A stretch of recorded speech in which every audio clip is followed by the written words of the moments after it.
everyone, welcome back to our channel. My name's Jenny and I'm a third-year family medicine resident and a new mom to this little guy. He's actually my second. So recently I posted a photo on Instagram talking about how to help with baby brain development, and I think when I first was pregnant, the thing that I was most concerned about is how do I raise a smart and happy baby. So I've learned some things along the way, and I also learned some things as being a medical professional and being a doctor. So I just wanted to share these things with you guys so we can go through this together. So if you want to know how I approach raising a smart and happy baby, then keep on watching.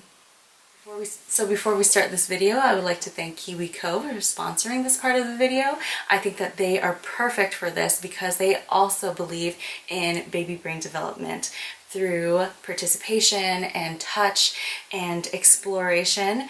Oh my gosh, look at London. So KiwiCo is all about hands-on projects. Their motto is STEAM, which stands for science, technology, engineering, art, and math. And so London got sent the Panda Crate, and what we love about the Panda Crate is that it was designed in partnership with Seattle Children's Hospital, so that's super close to home for us. Not only was I super impressed by the toys in the crate, like they were built luxuriously, the quality is amazing, but the way in which they structured the learning with these toys is also very impressive. And I feel like they've thought about everything, like every developmental milestone that your child should achieve by this age, they put it into play form. And so, for example, they have gross motor skills where they have that ball and blocks. They focus on fine motor skills. If you have your baby play with the little tags with their fingers and pinch your fingers. They focus on language by giving you a bath time book. They also stress social interactions with you as their caregiver. They also give you prompts so that you can do elsewhere and not necessarily need any of the toys in the box. They even thought about teething, and London is loving this little teething toy. I think it's just so amazing and so well built. I also think these are great gifts if you have a new parent, like a holiday gift or a baby shower gift. I think we've always known this, and we always told our patients to try to limit screen time and TV time, but there's new literature that has come out that says that not only does screen time increase the risk of obesity and comorbidities, but also decreases brain development, and those who do watch more TV tend to not do as well when they do start school. And so I think it's great that KiwiCo has all these hands-on activities that you can do with your kids. It gives you ideas on how to stimulate baby's brain and senses and help baby through each part of their development into childhood. So they also design specific crates targeted at different age groups from 0 to 16 plus, and they are all different in targeting fundamental developmental skills within that age range. And then later on, they help challenge your kid in that continued aspiration to learn. So if you guys want to learn and explore with Panda Crate, you can use my link in the description box down below to get 20% off your entire subscription. So I'll leave everything you guys need to know in the description box down below. Okay, I think I need to feed London first, and then we will get back to this video. So you guys are probably going to hear London talk in the background. So I just want to start off by saying that I think baby brain development and happiness all starts within pregnancy. So I always advocate for mom's health, not only physically but mentally, because whatever mom is experiencing and what mom is taking in and eating and all that stuff goes straight to baby. So I also noticed this, especially with Wyatt and London. So with Wyatt, I was really, I want to say, stressed out, depressed, and anxious, just because I felt like I was so alone during my whole pregnancy. I went through it during med school. Stan was not with me my whole entire pregnancy. My family wasn't with me, and the only time that Stan actually came, or my family actually came to visit, was when I was delivering Wyatt. And like everything was so new, my body was changing and I was getting used to everything, and so it was hard for me to feel happy, and mentally I was not in the right place. And then during my second pregnancy with London, I was a lot happier, I was smiling, I did gratitude journals and things like that, and I see such a difference in the two of them being kids. Like London smiles all the time, he's always so happy, he's down there like kicking away, smiling at me.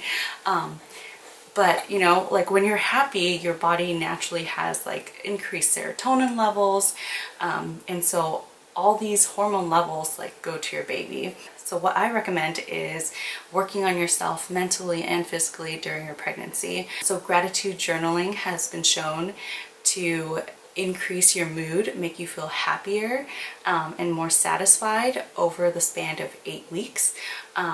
So they did a study, and people who did gratitude journals, they were found to be happier even though their situations did not change. So I'll link those in the description box down as well if you want some resources. So when Wyatt was born, I was watching Brittany Vasseur on YouTube, and she has a son who is around Wyatt's age, and he is just so smart, Carter. He talks so much and he was speaking in sentences, and I was like, Wyatt is not doing that. And I was just like, how is she raising such a smart kid, and he's so advanced? Like, there has to be, what is she doing?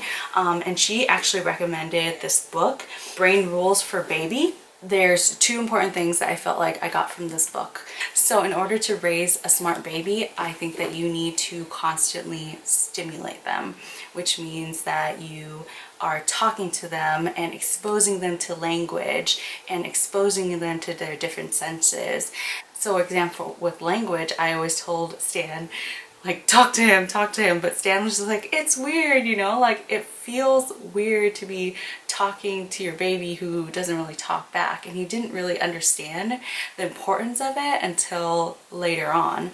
And we recommend always reading to your kids early to expose them to written words and to be interactive with them. So how I suggest doing that is just narrating your life. When you wake up and you pick baby up, we're like, good morning, I'm picking you out of the bassinet and we are walking over to the changing table. Now I'm putting you down. Oh, look, I'm unbuttoning your bottoms and we're gonna change that poopy diaper, and here's a wipe, you know. So narrating your life and just saying things out loud, not necessarily being like, oh, you're so cute, like all the time, but so they can see what you're doing and listen to what you're saying, and that in turn will help them really develop that language skill. Wyatt is a special circumstance. He had bilateral ear infections that required ear tubes, and he wasn't able to hear, and he had to go to speech therapy and all that stuff. So for him, like, his development was slowed because he wasn't able to hear us. So that's really important to get your regular checkups to make sure baby doesn't have an ear infection, or if they do have an ear infection, if you get medicine, make sure that the ear infection ultimately resolves. And ask questions. Another thing that was in this book, I don't know if they actually labeled it, but I found another YouTube video that talked about it called the growth mindset. And it's the way that you praise your children will ultimately determine how they grow up and learn in the future. I know, crazy, right? So say your kid comes home with an A grade on a test, and you tell him or her, wow, you so great, you're so smart, right? So they associate doing well with being smart. So eventually when things get harder and they start to struggle, they won't push themselves because they associate the struggle as being not smart. And so they will rather not try and go with something easy so they can still feel like they are smart. Instead, you should compliment your kid by saying, wow, you got an A. You must have studied really hard for that. Or you can say something like, oh, that must have been really easy. Let's do something that's more challenging. So those with a growth mindset, you encourage them to challenge themselves. And so when they grow up, they always want to continue learning, and they don't see something hard as a barrier, and that they get excited to learn something new. So the next thing I recommend is going outside. Not only does it feel great, there's so many different senses and smells and textures and colors, but it also boosts morale, increases your happiness when you go outside, increases your vitamin D level. The increase in vitamin D level also helps with fatigue. The next thing I recommend... Okay, honey. London was not having it down there.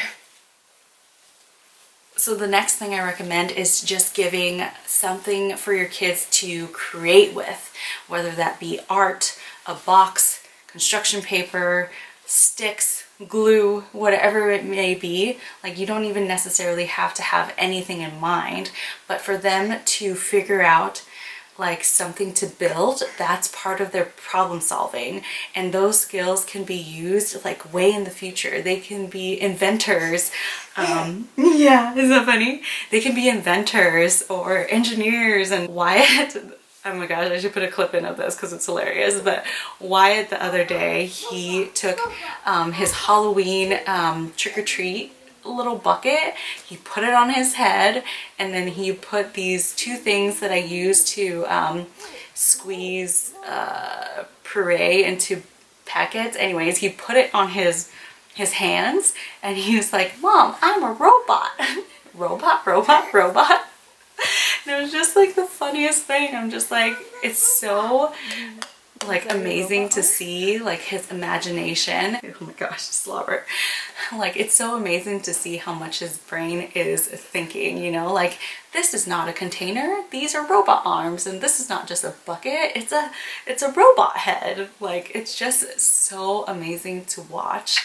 Or like when he flies around and put his arms out, or like plays with his little cars. Like, it's just nice when things aren't electric and you have to use your imagination to make them do something. And that's the most and that's the best way to stimulate your baby's brain.